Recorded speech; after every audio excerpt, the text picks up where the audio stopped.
সকাল থেকে তিস্তাতে পানি খুব দ্রুত গতিতে বাড়তেছে। এই পানি আসার কারণে পাশাপাশি অনেক নিচু জায়গাগুলো মানুষ পানিবন্দী হয়ে আছে ও অনেক মানুষ উঁচু জায়গায় আশ্রয় নিচ্ছে। হাঁস মুরগি গরু ছাগল নিয়ে উঁচু জায়গায় আশ্রয় নিতেছে। তাছাড়া চরের মানুষ এই পানিবন্দী অবস্থায় আছে। হঠাৎ করে এই যে পানি তিস্তার আজ পর্যন্ত অদ্যাবধি পানি খুব দ্রুত গতিতে আসতেই আছে। তিস্তার পানি চরের মানুষ এই সুবিধা অসুবিধায় অনেক পড়িয়েছে। যাতায়াতের সমস্যা, হঠাৎ করে কোনো রোগ ব্যাধিতে আক্রমণ হলে ডাক্তার বা কোনো স্বাস্থ্যসেবার মানুষ যাওয়াও অনেকটা কষ্টদায়ক ব্যাপার হয়ে দাঁড়াইছে।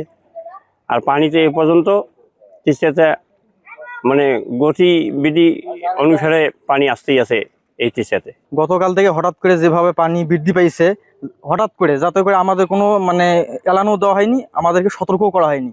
কাজে এই পানিটি আসার কারণে আমাদের অনেক অসুবিধা হয়েছে। যেমন চর থেকে অনেক পোলাপান স্কুলে আসতে পারেনি, হঠাৎ পানিবন্দী ভিজে আসতে হয়েছে, বা স্রোতের কারণে আসতেও পারেনি। আসতে পারে তিস্তা বাড়ি আসে বুঝতে হবে যে মানুষেরা কত কষ্ট করে। এখন আমাদের সমস্যা তো হঠাৎ পানি বৃদ্ধির কারণে গরু ছাগল সহ মানুষ অনেক অসুবিধার মধ্যে আছে, যা এখানে ভাষা প্রকাশ করার মতো না।